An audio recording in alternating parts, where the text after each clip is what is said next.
Okay, I think we can get started. Once again, my name is Steve Serra. I'm a WASH advisor with USAID Pro WASH Award.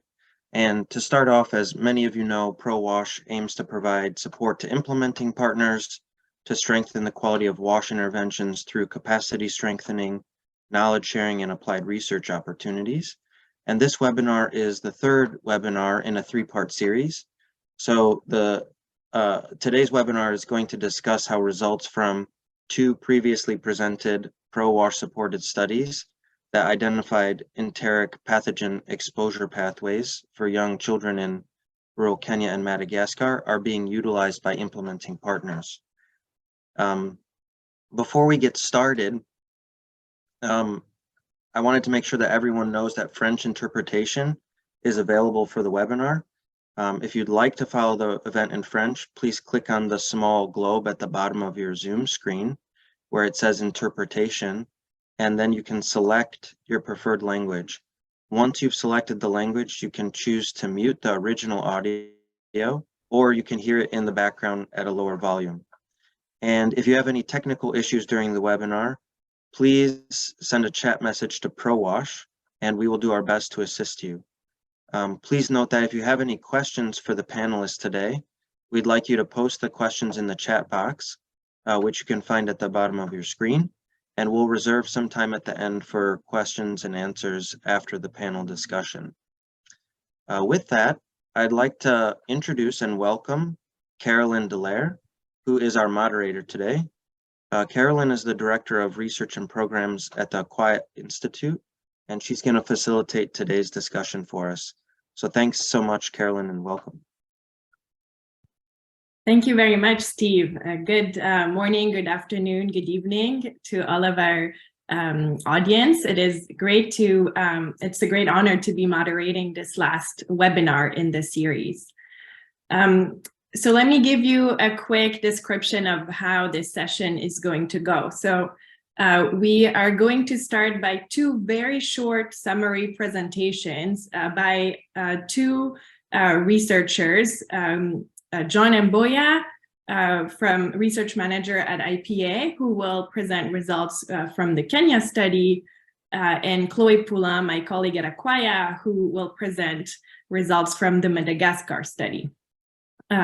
Just after that, we will have a panel discussion where I will moderate questions to two of our panelists, Lominito Lomuru from Health System Strengthening, Health System Strengthening Advisor in Kenya for the USAID Nawiri activity, and Eve Rasolo Foheri from USAID Fiobana activity in Madagascar. And 15 minutes before the end, we'll switch to general Q&A. So this is where we'll field some of the questions you will have posted in the chat. So I very much encourage you to do so. So without further ado, I think we can move forward with the presentations. Yeah, Chloe, over to you. Thank you, Caroline. I hope you hear me well. So yeah, I'm going to go through high-level results from the study in Madagascar and from our main findings. Next slide, please. So we computed the quantity of E. coli ingested per day to conduct an exposure assessment, and you can see that the quantity of E. coli ingested per day and per children increases with age, which is consistent with children development. When children are growing, they eat more food, they drink more water, and they are more in interaction with an environment that can be contaminated. And so you can see that the quantity of E. coli ingested per day goes from 10 mpn per day. mpn stands for most probable number for the 0 to 6 months category, and up to 188 mpn per day for the 7 to 12 months category, and to 213 mpn per day for the 13 to 24 month category. The second result on this slide is that the main exposure pathway varies also with age. So you can see that for the 0-6 month The main pathway is hand-to-mouth contact, representing 70% of total ingestion.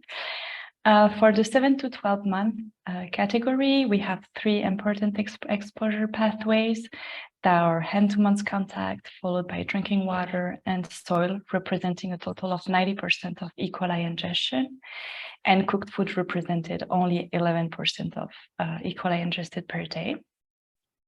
For the 30 to 24 month category, we also have 3 different exposure pathway, but they are slightly different from the previous group.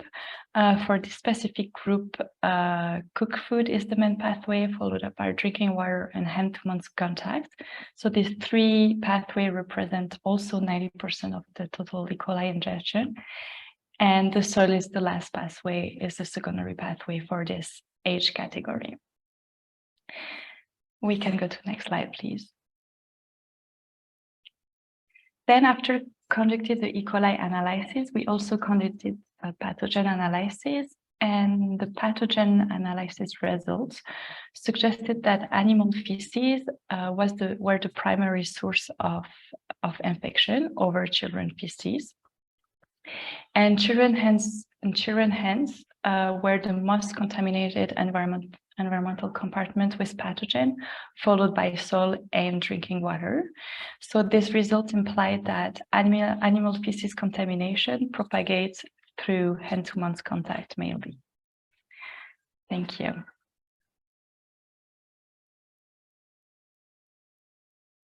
Thank you, Chloe. We're going to move over to the next presentation about Kenya.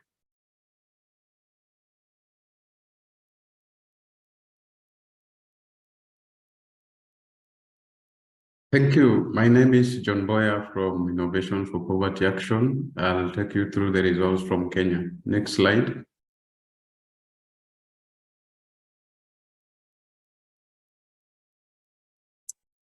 Our main objective was to understand how E. coli is transmitted to children below 2 years in northern Kenya, which mostly is arid and semi-arid. And we did this in 2 sites, in Turkana County as well as Samburu County.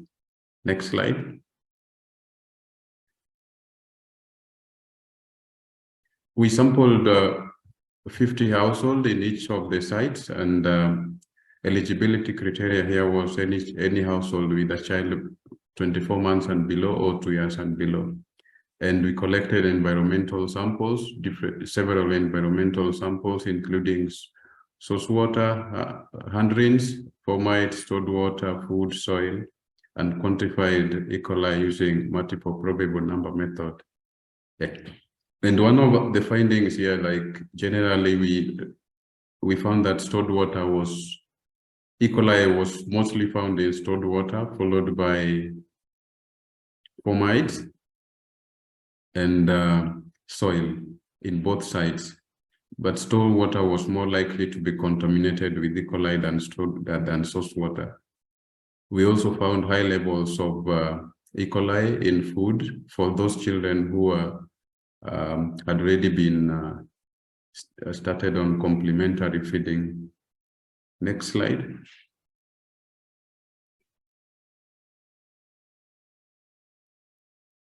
Yeah, we also did the real prevalence, but this was based on the response. And we can see like children 6 to 11 months here, food is mostly like the root, followed by water for 12 to 23, but mostly food here is one of the main pathways here. Next slide. We also did quantitative microbial risk analysis, and we found that food, hands, and water are the most dominant pathways, and children over 6 months are more exposed to E. coli. Food was mostly dominant pathway for children who had been who were done for weaning early, or those who are started on complementary food before the 6 months period of exclusive breastfeeding as prescribed for by the Ministry of Health in Kenya. So here, like we realize multiple pathways are important for exposure to E. coli, and children are mouthing household objects, which mostly they pick from the ground, or the playing objects, which we call fomites, which we found E. coli to be predominantly like thriving on. Next slide.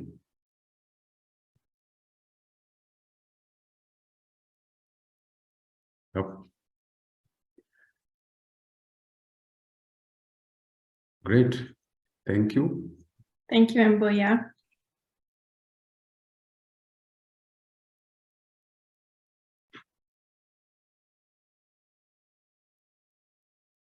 Great. Well, thank you very much, Chloe and Mboya, for sharing the high-level summary of the research findings. I will now ask our panelists to turn on their camera. And while they do so, I wanted to start our panel by offering a little bit of perspective on why I think this type of study really matters for the WASH sector. So a few years ago, two very large studies, one from Bangladesh, one from Kenya, came out and really shook the WASH sector. Those studies, you may have heard of them, are called the WASH benefits studies. And the reason they were so transformative or impactful is they demonstrated or showed that traditional WASH interventions, such as household water treatment or a provision of improved latrines, were not always sufficient to improve child health. So the first reaction of the WASH sector to these studies was a bit of denial. At least that's how I interpreted it. A lot of people said, oh, it must be true in those settings, but it's not true in my country, or the researchers did something wrong. So there was this whole phase of, oh, they got it wrong. But after this phase of denial, or what I like to call denial, the WASH sector kind of regrouped itself and thought, okay, perhaps there is something we are getting wrong together, collectively. And that really led to a much like this surge of research on pathogen pathways. Perhaps access to safe water and access to an improved toilet are not the only ways to interrupt the way children are getting infected. And I think today we understand a lot better that there are many other ways they can get infected. The body of research that these two studies come to augment has now shown that soil, the hand-to-mouth contact, animal feces, all of those factors all really play a large role in how children get infected. And so I think this type of study that we just heard are really a new trend or a new wave that emerges from this earlier recognition that traditional WASH interventions are not sufficient, and that we need to think more comprehensively about how children get infected. So with that, I would really now like to ask our two panelists who manage programs in the field how they believe they will apply the research findings to their programs. So I will start with a kind of a straightforward question. Was there, among the findings that we just heard or that you've read in the past few months, was there anything that you found particularly surprising or that you would not have expected? Luminito, we can perhaps start with you. Thank you so much, and hello everyone. Well, for this particular study, most of the evidence that really came out, we got to resonate with it, but there are a few areas that really got to surprise us. And one of them is that despite the fact that in the area of study, Samburu North and Turkana South, these are predominantly agro-pastoralist areas. And it really surprised us that with the same settings, we had more diarrhea cases in Turkana South as compared to Samburu North, meaning that despite our belief that the contexts are the same, there are nuances that are different that can be shown among the different contexts. And then also secondly is on the pathogens themselves, that we were surprised that for example, in stored water, we have understanding that whenever we have water stored by decantation, then there is minimal bacterial infection within the water. But this study showed that stored water had more E. coli. And so it challenges our initial belief that there is need to continue treating water despite our belief that if stored more, when we store water more, then we will have less pathogens in it. And also, I think the third one is the diarrheal among children who are 6 to 11 months, which also appear to be higher than the younger children. So that has also like raised our thinking around what practices are going on that we really need to emphasize for even younger children. So those are some of the surprises that we got from the study. Back to you, Carol. Thank you. Yves, over to you.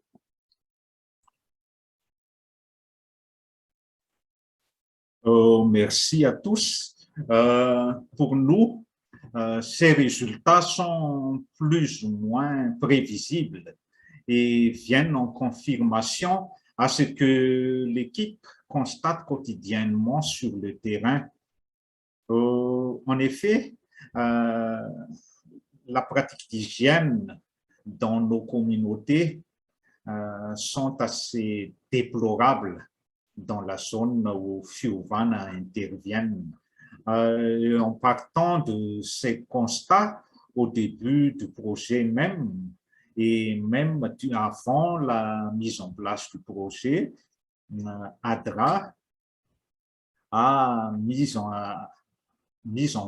œuvre des approches qui visent à réduire la propagation de ces pathogènes pour les enfants à travers des activités de sensibilisation sur le lavage des mains avec du savon, la promotion des dispositifs de lavage des mains avec les matériaux disponibles localement et ne requérant pas beaucoup d'investissement pour les participants, ainsi que la promotion de l'assainissement total au sein de la communauté et notre sensibilisation sur la construction et l'utilisation des latrines.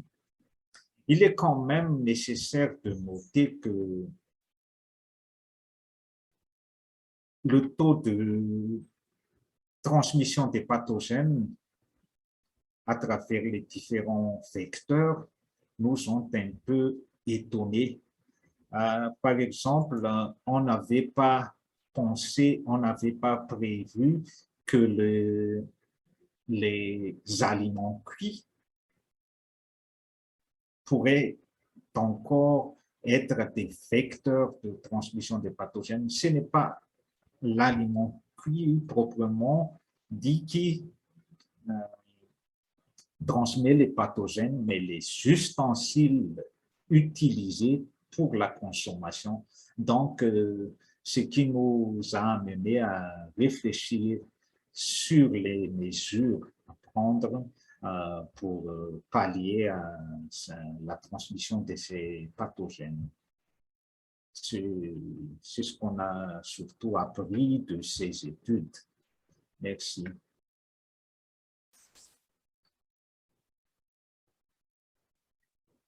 Thank you very much to both of you. I find this always very interesting to identify what research findings are the most surprising to implementers.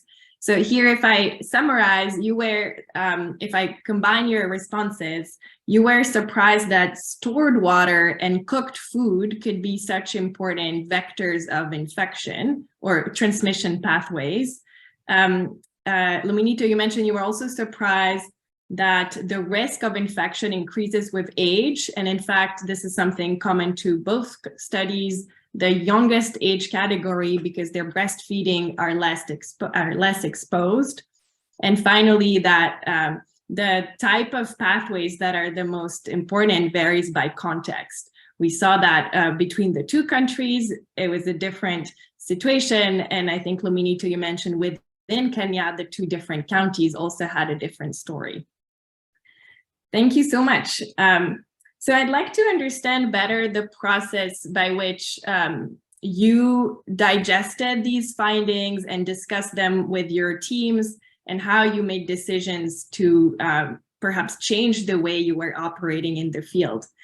So I would love to hear from you on this process from going to research findings to decision on implementation. If you could describe this a little bit for us. We'll switch the order this time. So Yves, if you don't mind going first.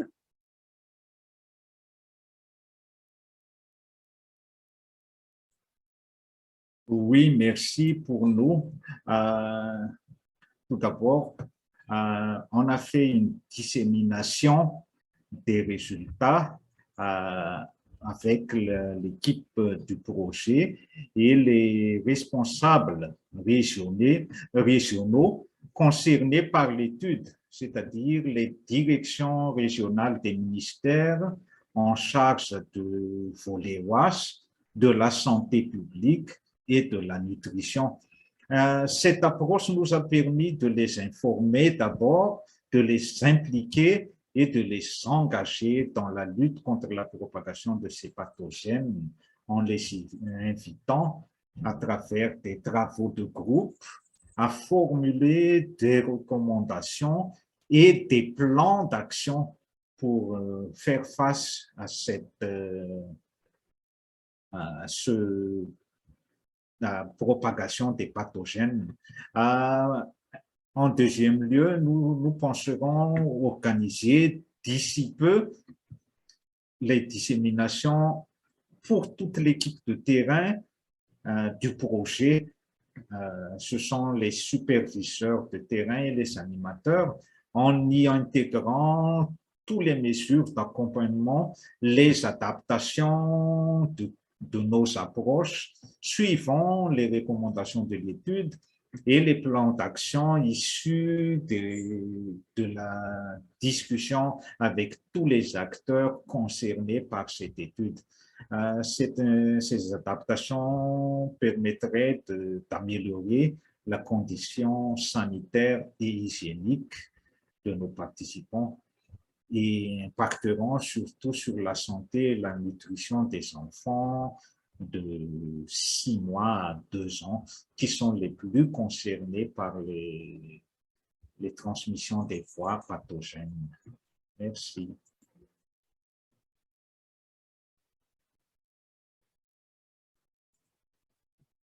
Thank you very much, Yves.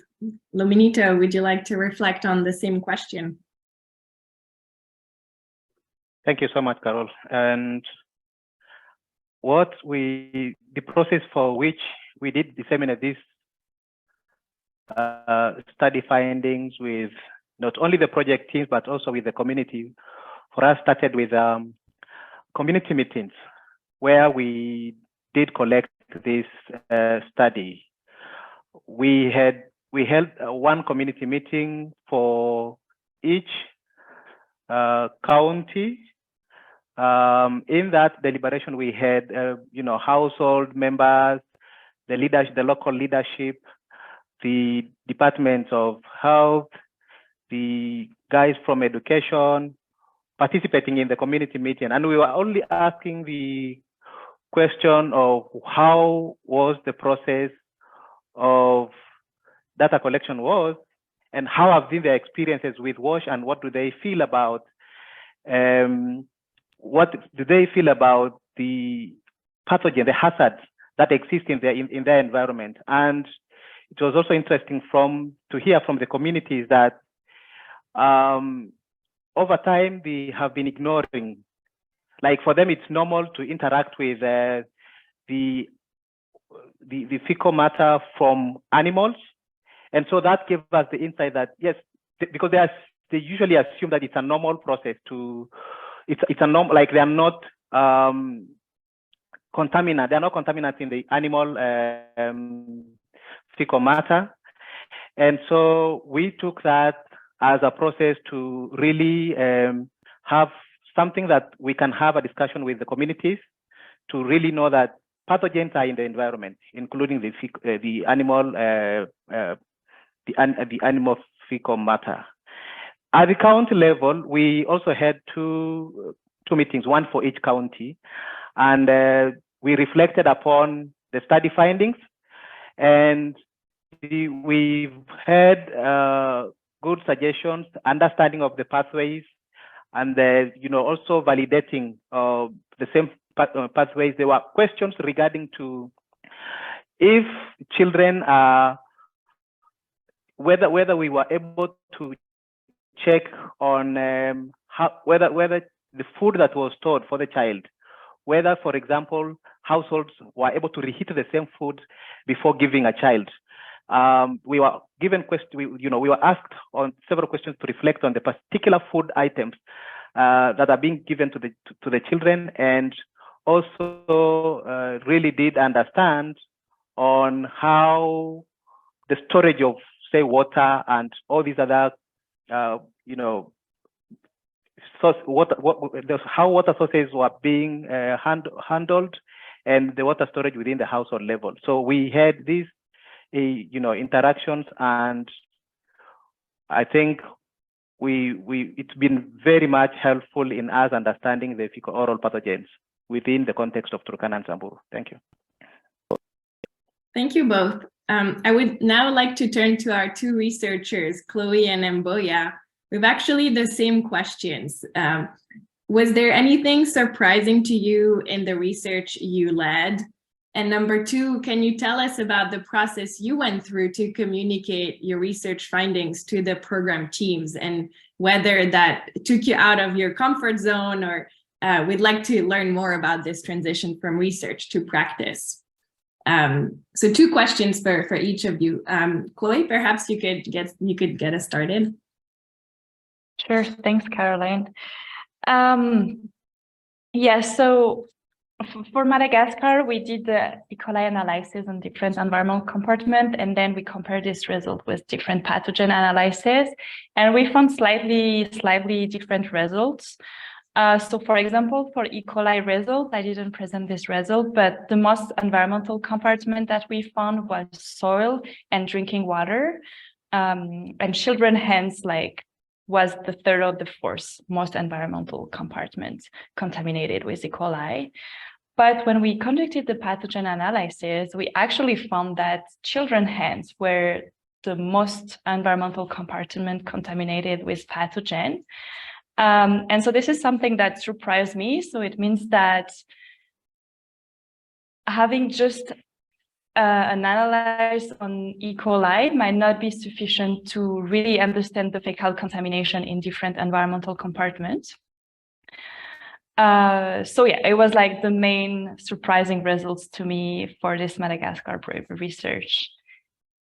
And then the second part of the question, I personally really enjoyed working with team on the ground, and yes, indeed, it was like a little bit out of the comfort zone just to be able to translate the scientific results into a language that will be understood by everyone. And it was also good to have insight from people that are directly on the ground, that work on a day-to-day basis with the communities, and to have their feedback in terms of recommendation, just to get a sense of what is doable, what is not doable, and what should be emphasized in the local and cultural context. And I think we should have more bridges between scientists and implementers and people on the ground. Indeed. Thanks, Chloe. And Boya, over to you on we'd love to hear Thanks, from you on the Caroline. same questions. Thank you, Caroline. One of the things that surprised us was like we had a cohort of children that had low doses of E. coli, yet the diarrhea prevalence was higher. That was unexpected from our end, but we highly suspect that there are a group of other enteric pathogens that could be involved that we are still doing analysis on that could really answer that surprise from our end. And there's a possibility we have probably Campylobacter and other bacteria that are involved that could be contributing to this, especially the age cohort of 3 to 5 months, and again 6 to 11 months. I think those age group 6 to 11 months, we expect this maybe to be a little bit more of commonality in terms of diarrhea, because they have already started feeding on solid foods, but 3 to 5 complementary feeding is rarely done on this. So we expect like this other analysis could answer some of these surprises. Now, how did we disseminate these findings? So as Lominito has mentioned, we did go to the ground and we organized meetings, and some of the meetings here includes focus group discussions with the study participants, and we thought this is really important. And we shared summarized, synthesized findings with some of the study participants, a subset of these groups. And I think the fact that in one of the groups, the fact that stored water was more contaminated than most of the environmental samples was really surprising to some of the caregivers and mothers.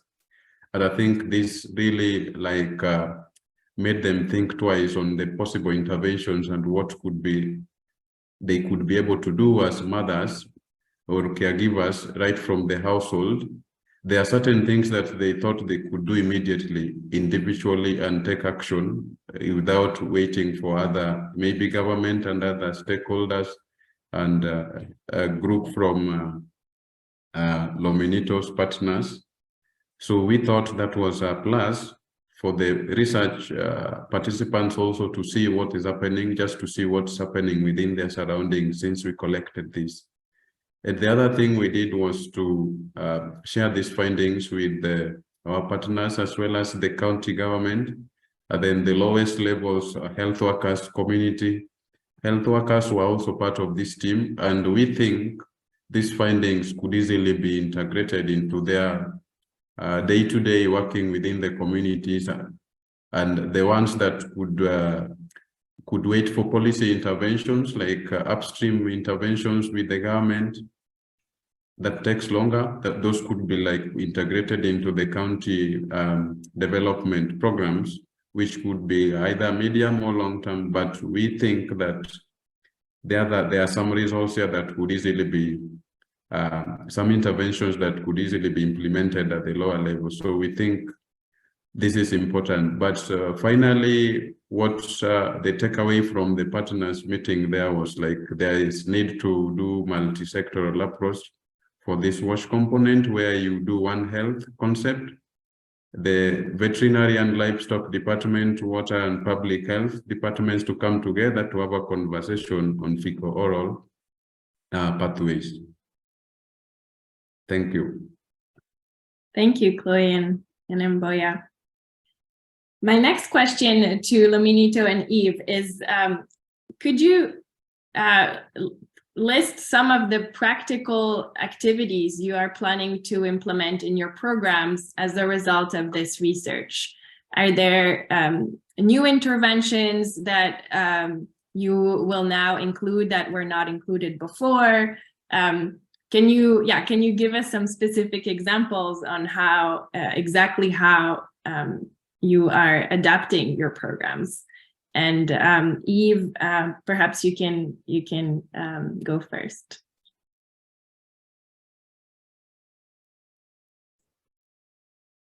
Merci Caroline. Pour notre part, les résultats nous incitent à accentuer nos interventions sur l'hygiène, surtout l'hygiène des mains. Nous allons renforcer les campagnes de sensibilisation sur le lavage des mains pour que ce soit vraiment effectif. La recherche a montré que même s'ils déclarent qu'ils lavent les mains, les chercheurs ont constaté que le lavage des mains n'est pas vraiment vérifiable. Donc, nous focalisons nos activités sur l'appui de cette pratique à travers la promotion, la sensibilisation sur l'utilisation des dispositifs de lavage des mains disponibles localement, étant donné que nos zones d'intervention ne disposent pas encore de l'eau courante. Donc, dans les campagnes, il n'y a pas d'eau courante. Les gens sont obligés de puiser de l'eau là où ils trouvent. Et cela nous amène aussi à accentuer nos travaux sur l'amélioration de l'accès à l'eau potable pour nos communautés. Donc, ces deux points sont les plus marquants pour l'adaptation, l'amélioration de nos activités. C'est déjà programmé, mais on va intensifier ces aspects. De même pour les latrines. La sensibilisation sur la lutte contre la défécation va être accentuée et de même nous travaillons avec des groupes communautaires, surtout des jeunes et des leaders traditionnels avec lesquels nous avons fait des plaidoyers pour qu'ils soient des précurseurs pour le changement de comportement en matière de défécation à l'air libre. Donc, on essaie de réduire autant que possible la défécation à l'air libre, étant donné que les 3 régions où FIOVAN travaille sont les derniers en matière d'assainissement à Madagascar. Donc, c'est un défi, mais on va y travailler. De même, pour les interventions en matière d'élevage, l'une des recommandations était le confinement des animaux dans des zones où les enfants seraient découragés d'y jouer. Pratiquement, c'est assez difficile, étant donné que la pratique, c'est l'élevage dans des grands pâturages. C'est une pratique et une culture dans les régions où FIOVAN interviennent. Donc, on sensibilise les gens à limiter l'accès des enfants à ces zones et de mettre en place des aires de jeu spécifiques pour les enfants de manière à ce qu'ils ne soient pas en contact avec les fesses des animaux. De même aussi, pour le revêtement de sol, c'est un grand défi étant donné pour que nos communautés sont parmi les plus défavorisées du pays. Donc, on travaille là-dessus pour voir comment on pourrait améliorer le revêtement de sol au niveau de la communauté, en surtout plaidoyer pour qu'ils utilisent des matériaux genre palatone et des nattes propres pour que les enfants en bas âge puissent y jouer. Je pense que c'est à peu près les activités qui ont été surtout impactées par les résultats de ces activités en dehors des autres promotions liées au changement de comportement. Je tiens à souligner que c'est renforcé aussi que c'est surtout les enfants entre 6 mois et 24 mois qui sont les plus touchés par ces contacts avec les pathogènes. Merci. Thank you very much, Yves. That was very interesting. Luminito, how about your program in Kenya? Thank you so much. What this particular study points at for us is especially on the transmission pathways. We're looking at the roots of pathogens that have largely been ignored for pastoralist communities in the ASA regions of in arid and semi-arid regions of Kenya. And this is those animals. And so we think the implication of this study is that we'll have to have good social behavior change approaches that will be able to look at the interaction of the people and especially the animal keepers with how they handle their children. So this for us is a very key important pathway that has largely been ignored, and the results are pointing to the fact that the fecal oral pathogens can be managed, can be transmitted in this new environment. And so we will have contextual discussions, like illuminating on the context to see that the behavioral changes, the behavioral aspects of human interaction with the animals is put into focus. So what are, for example, when in the morning, when households get to the cow or the goat's pen, in that process, how do they then, after that, how do they ensure hand hygiene and all these other interventions that reduce the pathogens transmission, especially for the young children? So we are looking at the SBC aspect as a game changer for us. And then also the issue of exclusive breastfeeding and complementary feeding, and talking to communities and seeing into it that households then focus on reducing contamination during the complementary period.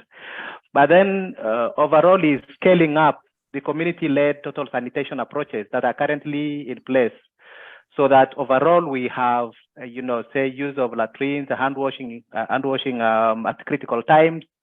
These are very important in routinely ensuring that we don't relax, or we don't we put more emphasis on, the key community sanitation hygiene practices, especially when it comes to, say, food handling, when it comes to water management. And for us, in the isolation of the pathogens, we have an opportunity to strengthen the primary healthcare facilities, especially on the diagnosis, because they are struggling with identification of these pathogens at the periphery. The laboratory services are weak.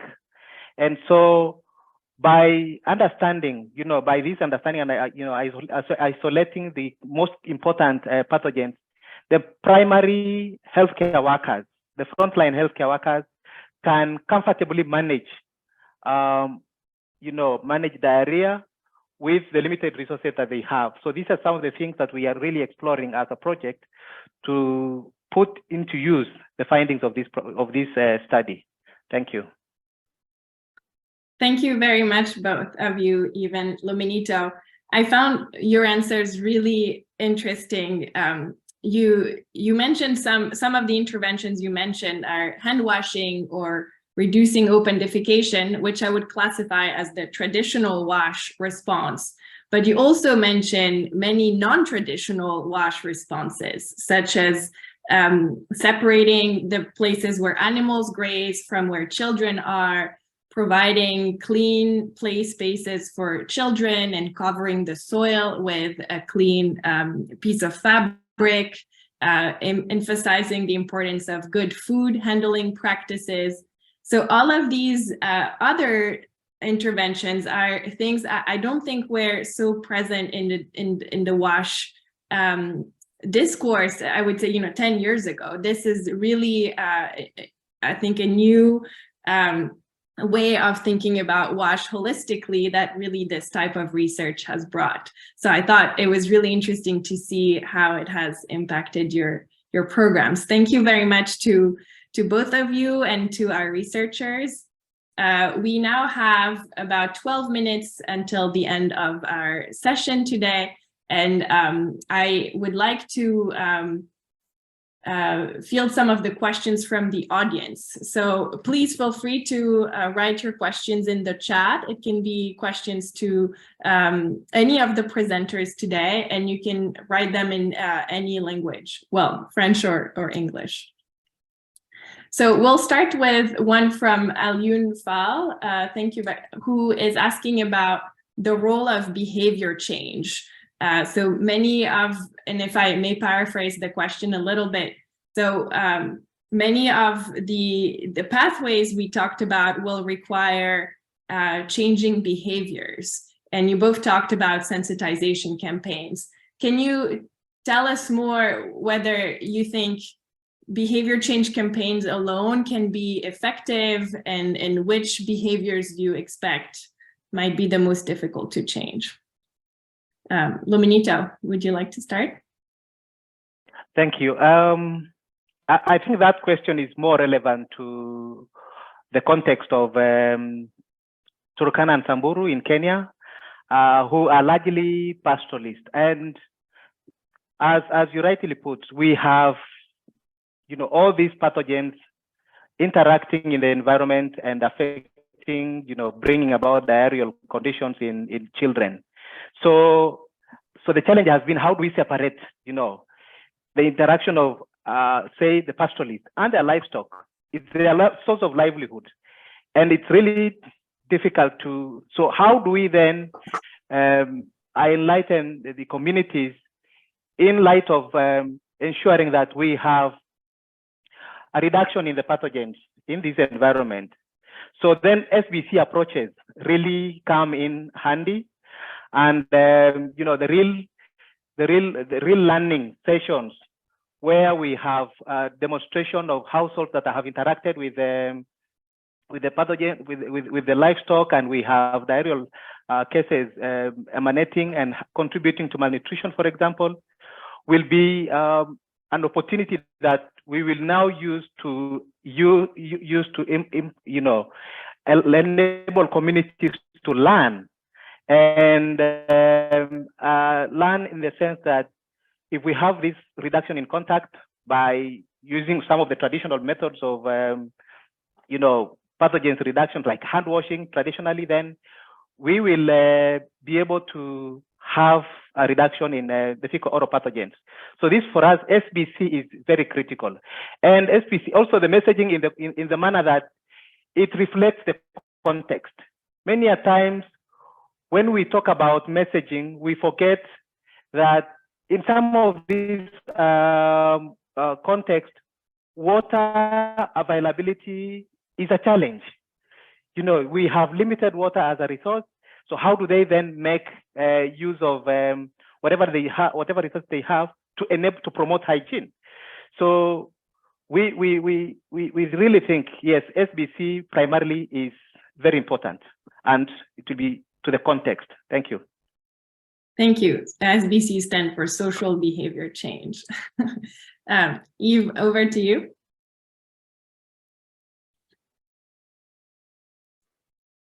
Merci Caroline. Pour notre part, le plus grand défi était la précarité des gens. Ces gens sont extrêmement pauvres. L'insécurité aussi étant, ils ont tendance à garder leurs animaux près d'eux. Donc, c'est un facteur handicapant pour l'hygiène. Les gens ont peur qu'on leur vole leur bétail, leurs animaux, et les campent près de la maison ou parfois même sous la maison pour les maisons surpilotées. Donc, le contact avec le fécès des animaux est vraiment un facteur, un grand danger pour les enfants. Toutefois, nous prévoyons d'intervenir sur la sensibilisation pour le changement de comportement des gens. Et c'est pour ça qu'on a dit tout à l'heure d'aménager ces aires de jeu pour protéger l'accès de ces enfants aux fécès, l'accès de la liaison des fécès des animaux avec les enfants. Et on a aussi prévu d'intervenir sur l'amélioration de la qualité de l'eau fournie à travers la mise en place de générateurs de chlore dans nos zones d'intervention, de façon à ce que l'on puisse traiter l'eau à consommer. De même, pour nous, le changement de comportement réside aussi sur la pratique qui est ancrée dans l'habitude de la population, c'est-à-dire les gens cuisent leurs aliments, mais ne désinfectent pas leurs ustensiles de cuisine. Donc, manger des aliments propres dans des ustensiles pas vraiment propres, ça donne encore beaucoup de risques d'infection pour les enfants. Donc, nous travaillons là-dessus pour changer ces comportements, introduire l'habitude pour les familles de bien nettoyer les ustensiles de cuisine, utiliser des outils propres pour la préparation des aliments, de façon à ce qu'on évite la contamination des aliments. C'est ce qu'on a surtout appris durant ces études, en dehors de ce qu'on a fait déjà, pratiqué jusque-là. Et on a aussi opté pour les ménages modèles pour véhiculer les informations d'hygiène auprès de toute la communauté. Ces ménages modèles qui pratiquent ces bons comportements servent de pionniers et de parrains pour les autres ménages de la communauté. Merci.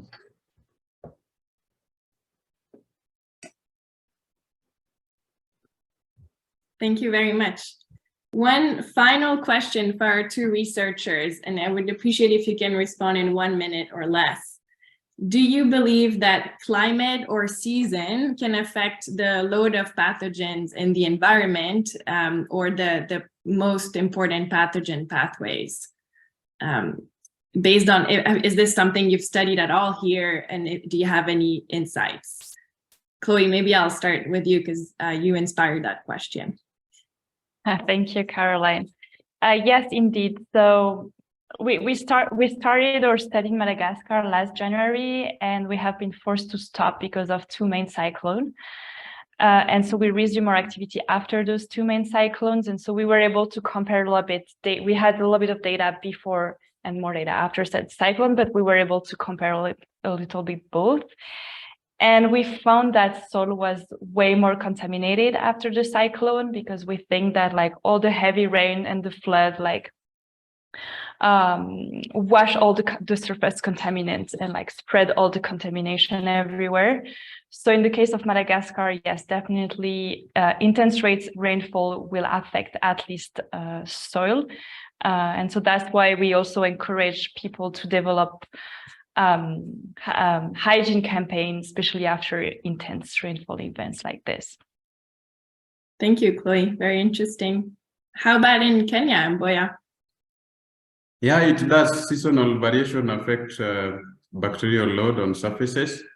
And the 2 sites we did this study, Turkana is more arid and less rainy compared to Samburu, and the soil type there is sandy. The sandy surface is really loose and does not hold a lot of pathogens, and given E. coli mostly survive up to about 44 degrees centigrade, if the temperatures are high there, they might not stay longer on the surfaces that are being touched by the children, and therefore that reduces the hands contamination there or the surfaces relative to Samburu, where the temperatures there, whenever it rains there, then the load becomes higher, so it affects. Mm-hmm. Thank you. Thank you both. So thank you again to all of the presenters and to our audience. And we are coming to an end here, and I'm gonna hand over the mic to Steve. Thanks, Carolyn, for moderating the panel, and thanks to all the panelists for your insights and for the great research and programming work that continues. Thank you for joining this webinar. This marks an end to the webinar. The recording will be shared afterwards, and you can access the recordings to the entire webinar series on the FSN Network website. Thank you all, and have a great rest of your day or evening. Take care.